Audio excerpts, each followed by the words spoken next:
Hi, welcome. I'm Mary and I hook books. I crochet things inspired by the audiobooks that I listen to.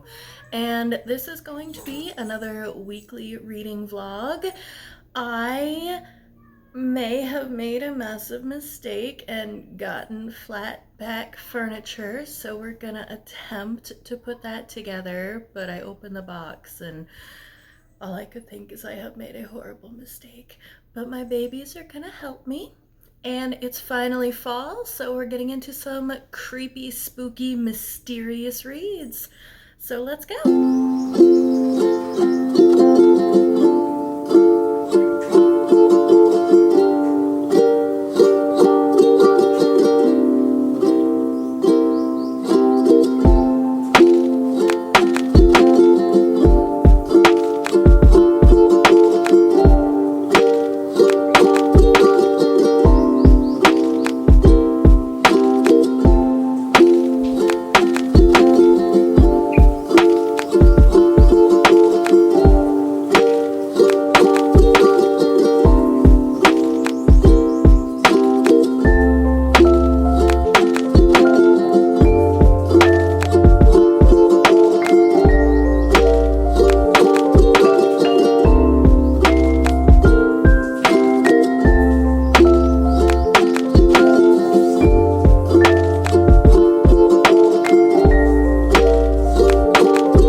I just finished The Only Survivors by Miranda, and why was this so popular?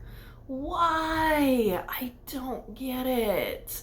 It was so slow.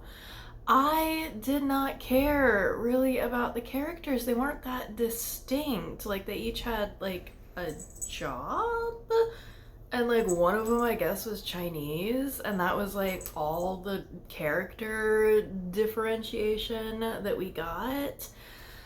So I was like, oh wait, which one is that? Like, there's only one that had any kind of real character differentiation besides the main character, and he's dead at the very beginning of the book. So I didn't care about the characters. It was so slow to get going. I did not believe the twist at the end. I just, what? Really? Like, so I don't know if I will try another Miranda because I know she's popular, but this is one of the only 1 stars. I was going to DNF, but I was like, well, what if it gets good? What if the twist at the end just makes it? Because sometimes that does happen, but not here.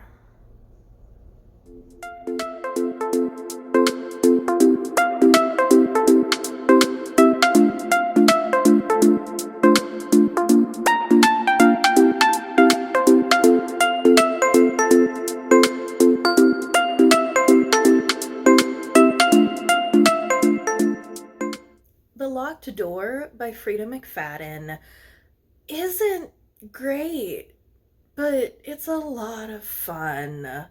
Our main character is the daughter of a serial killer, and it's 26 years later, and now someone is copycatting her father's kills, and maybe she has some connection. Then they find out very quickly, so it's not a spoiler, that 2 of the recent victims were her patients. She grew up to be a surgeon.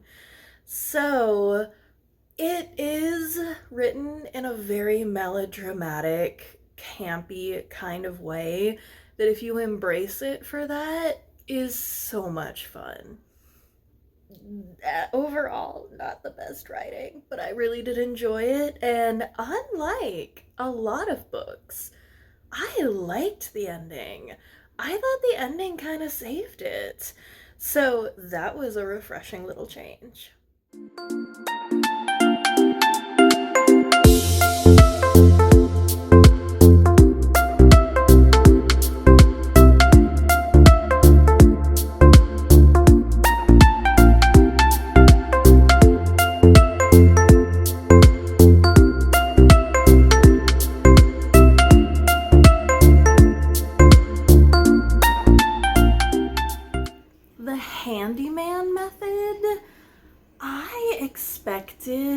a lot worse from this book's reputation.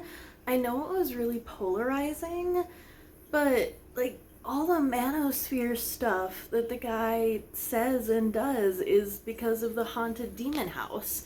Like, it's obviously not him. So I get people who didn't want to read that. Like, I just DNF'd Dowry of Blood because as much as I appreciate what it's doing, I just didn't want to read about a toxic relationship.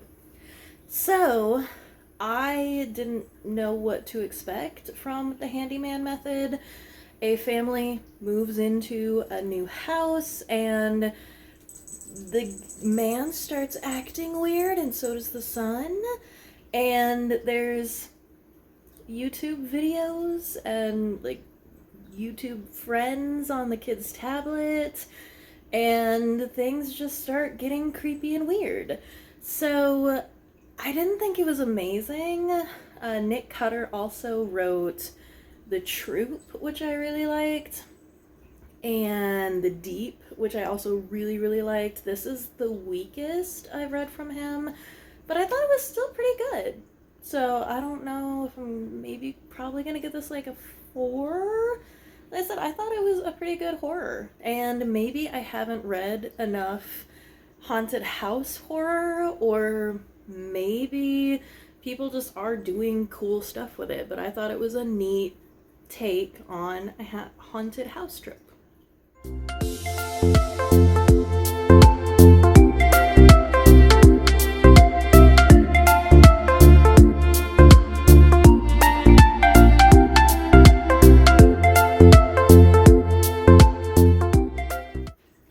Today at work, I had kind of a block of time where not much was going on, so I was able to finish Hope Never Dies, and oh my gosh. So, this is not a perfect book, but just the concept of it makes me so happy. I love like the bromance between Joe Biden and Barack Obama. Like, I love it so much. And like, Joe is America's grandpa, and America's grandpa and America's black starter friend have to figure out who killed the conductor on the Amtrak. So I mean, it's so Joe Biden. So I love the beginning of this because it is just so Joe. And I loved the ending because it's so Joe and Barry. The middle, I wish Barack was a little bit better represented. This is mostly about Joe. And like in the middle, it leans a little bit more into those classic detective noir kind of tropes. And it doesn't embrace the Joe, the Biden-ness. But then, like, they'll mention something, and I'm like, oh, Joe, oh, Joe. So, this was so much fun, and it was a really good palette cleanse. I'm doing mystery, thriller, dystopian, horror, and I mean, this was technically a mystery, but I had just finished the Handyman method, and this is exactly what I needed after that.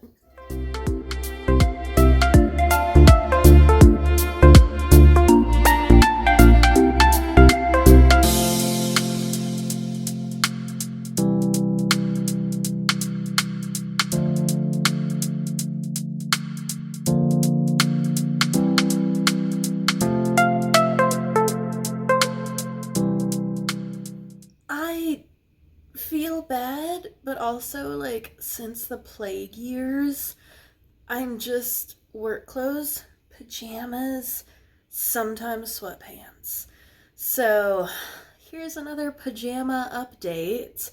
And Mr. Money's over here already taking a nap, so he can be up at midnight doing zoomies.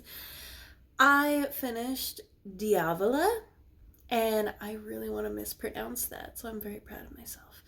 And I almost DNF'd this because I forgot why it was even on my TBR, but I ended up really enjoying it. The first chunk was just family drama that I did not care about. Then it turned into a very kind of just normal run of the mill haunted house. And then the last third was very original. It went in a direction that I was like, oh wow, very cool. So I am really glad that I gave this a chance. And our main family goes to Italy. They have this little black sheep that they all kind of her, but she's also the smartest and really the most capable in the family, and she's the only one that speaks Italian. So as much as they give her crap, they then rely on her. So that obviously is a toxic family dynamic, and there's ghosts. So this was really fun, and I'm glad that I read it. And now we are on to Battle Royale.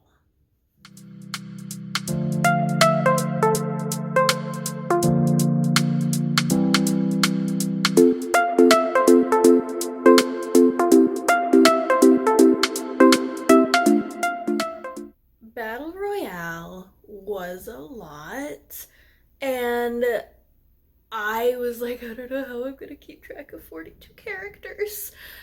But, like, a lot of them died real quick. And except for a couple characters who got a little bit more page time, a lot of them it didn't really matter as much if you could remember anything about them, and then they all died anyway. So, very similar premise to the Hunger Games. This is another one where I was really trying to figure out the whole book why this would work.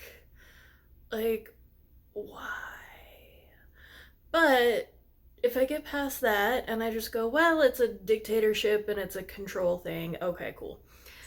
I really flew through the first chunk, but then I started actually kind of getting attached to the characters, and like it caught up with me, and I needed to chop it up a little bit into smaller chunks, so it did take me a little bit longer to read this compared to my other books that I've read this week. But I did really like the exploration of what you think people are gonna do and then what they actually end up doing. And sometimes that aligns, and other times it just doesn't. And how you can really push people, good people, through fear to do things that they never would. So it was a lot. And yeah, I haven't quite landed on a rating for it yet.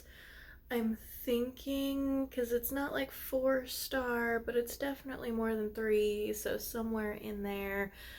If you liked The Hunger Games, this is probably a pretty good book. It's not that gruesome, but there is obviously everyone dies, because that's the premise of the book, is pretty much everyone dies, but it's not super gruesome, which I appreciated. Most people, you get shot, you die.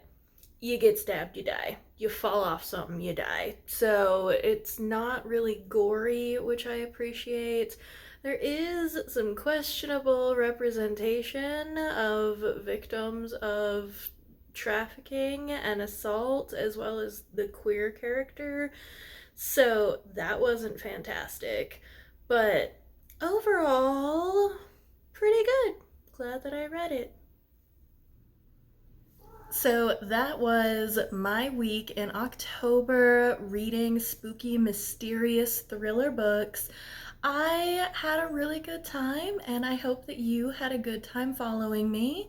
I hope that your fall is less than 90 degrees and treats you well.